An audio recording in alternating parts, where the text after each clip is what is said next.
Hey everybody, it's PipeCast. With video. Yeah, with video. You didn't think you was going to see our faces, did you? You thought we was going to go this whole time, years and years, you were only going to hear our voices and see our hands, but here we are. Can you guess who's who? I don't think they can they? Probably not. Probably not. That's Zach and I'm Patrick. And we're here with a new segment that I think you're going to really enjoy. It sort of combines a lot of different things that I know that I enjoy when I partake in the YTPC type of content, and that's really well, let me tell you what the segment is. It's first impression, last review, and really all that is one of us will smoke a blend for the very first time here in the segment that we're doing, and then the other person will smoke a blend for the better part of a month, sort of put it through its paces. And then we'll come together and sort of give you a first impression and a last review, like a full-on review as best we can. What I think is unique about this is that if you've watched this for any period of time, you'll know that Zach is definitely the experienced pipe smoker. A decade or longer? Yeah, something like that. And then I've only been off and on since December of 2018. So, off and on for 2 years, I would say. And so I think that's going to provide a nice little bit of maybe nuance, or I don't know. We'll see how this goes, but I'll let Zach sort of introduce this first blend and let him give you the first impression of the blend. This is my first impression of Goblin Mixture by Byron Ventures. Goblin Mixture is a aged Oriental Virginia Latakia, but in the Scottish tradition, which means that there's going to be a lot less Latakia, almost condimental Latakia. The tobacco that Byron procured for this, I think he's aged it for some upwards of 17 years in the Red Virginia category. And of course the Oriental and the Latakia are also aged. So the blend has a very, from my impression, mellow characteristic, even though if you're not expecting sort of the Oriental Virginia, there is sort of a kind of an acidic, acrid. There's actually, when I first lit this up, Patrick was testing some of the footage, and you can actually see me light it for the first time, and I'm sort of shocked because I think Latakia to me is very mellow. It doesn't have, as Patrick's mentioned before, like a wasabi characteristic that sort of feels like a blister on the inside of your sinuses. Oriental and Virginia can have that same effect, especially if you're not expecting it. And you can actually see my face being shocked because I remember purchasing the blend. I don't remember really what it said about it, and I think the less that I knew, the better. But I just wasn't ready for as much Oriental and Virginia forward that it could be. Could be maybe the way I was retrohelling. Maybe I was just forcing a bunch of smoke and I just wasn't ready for it. But it did seem like I just really forgot that there was as much Oriental and Virginia as there was. Typically, anything that has Latakia, as I say, Latakia, touch will do you. It really does sort of consume a blend if it's a savory blend. Just like if you put a banana in a milkshake or any type of fruit smoothie, it sort of becomes banana flavor because banana is such a pungent flavor. Yeah. But this Latakia is very condimental, super light. You can, if you're not ready for it, it's barely noticeable. You really sort of have to search. Very enjoyable blend. Byron never disappoints. I don't know if it's something that I would want to regularly smoke, as I've not really been on a Latakia kick. An Oriental Virginia Latakia kick. I haven't been on a savory kick. That's the best way. I've been sort of diving more into aromatics and exploring what I can figure out from there.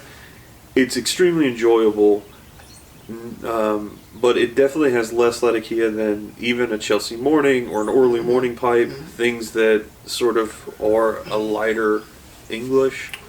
But it definitely has nothing, it's not even comparable to your really robust Latakias like Quiet Nights or Artisans or Meridian or Nightcap. It's really not even comparable to those blends. This is super light. It does feel like something. We're in the middle of February now. I would smoke this in the spring and it would be really enjoyable. And it's probably because the Virginia is so there. Yeah. And like I said, because it's aged, it's very mellow. So I know most of the time, like, you really can't tell the characteristics of age on something, but you can really tell that this is a more mellow overall. Like I said, all the things, the acidity, the fermentation, the things that are going to be there, and that's probably what shocked me when I first lit it up. But it's still extremely good. Yeah, yeah. I would say, again, you'll hear me say this a lot. Being a younger pipe smoker, I don't pick up on the nuances as much as say you do, and so and I haven't had as much aged tobacco either. So because of that, I like I said, I may not pick up on these flavors, but you definitely can tell there's some age. There's something different. It's a little bit more mellow. It's not so sharp, I would think. It's just very, it eases its way in. However,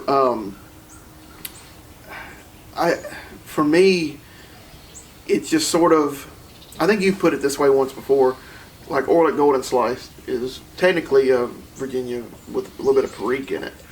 But it's not enough Perique, it might as well almost be a straight Virginia. And because of that, why not just go full Virginia Flake or Dunhill Flake?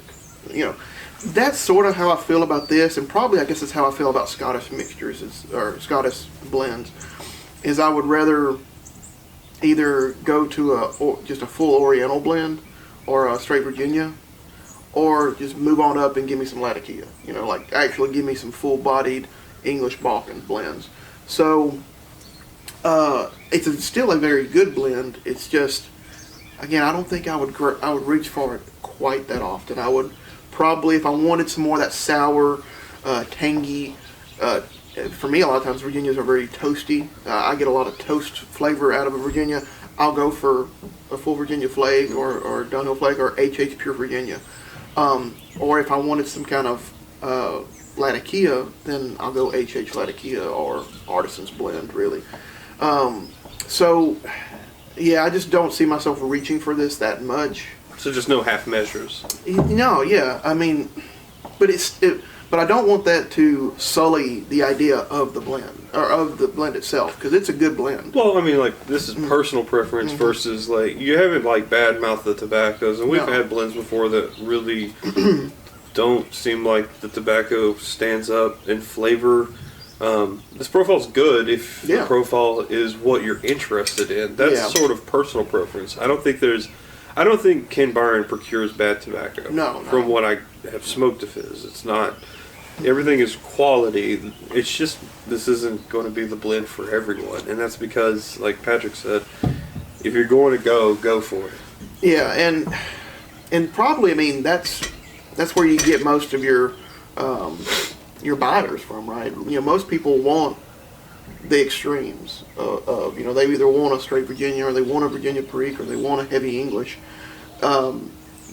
I don't really see a lot of people going for those in betweens. I know Early Morning Pipe has a following, but also I've watched a lot of reviews that don't like Early Morning Pipe because it doesn't go enough in the Latakia direction. I also think people who are new to Latakia, who usually they're, as we've discussed before, people who've come off aromatics and they might try a couple of Virginias, they're not really getting anything out of it, and then eventually they sort of shift gears into, and these aromatics are usually like kind of homegrown aromatics, and they sort of shift gears into Latakia. They only want Latakia. It's so overpowering, and then they're like Latakia machines. That's why you see a lot of Pirate Cake, you see a lot of Commonwealth. Star of the East. Yeah. You're going to see a lot of people are really going to pick up on those as their go-to. And then it's like they slowly start to try other things that push other blends forward. You're going to get like Captain Earl's, which is sort of a Virginia Perique with a little Cavendish in it. When they start to push other blends forward and pull back on the Latakia. Yeah. But like a lot of real new to Latakia smokers, they want Latakia. And it's because it's a flavor bomb, and there's nothing wrong with that because your profile is used to like this sick cherry, chocolate, caramel stuff that isn't really good. And then the smoke is like there's a lot of plume, and like the smoke itself is really robust, but the flavor is just flat. Yeah. You might get something up front, and then it sort of dies. But like with that, they usually switch gears to Latakia, and they just want Latakia, only Latakia, just the biggest lat like mixture that they can possibly get. So I would say if you've gotten past that, if you're an experienced pipe smoker and you know Latakia, you've been there, you've been around the block with it, try this blend because it is something a little bit different. Yeah, it's definitely toned down as you're starting to move, like, especially if you're wanting to smoke something, if you're sort of in your Regent's Flake, Temple Bar area, and you want to try something that's like similar in nature, but with a touch of, say, Latakia, this would be something I'd reach for. But yeah, so we hope you enjoyed this first little segment. We plan to do more of it, and again, check out the blend, and we hope you like this video. Yeah. So, that's it. First impression, last review.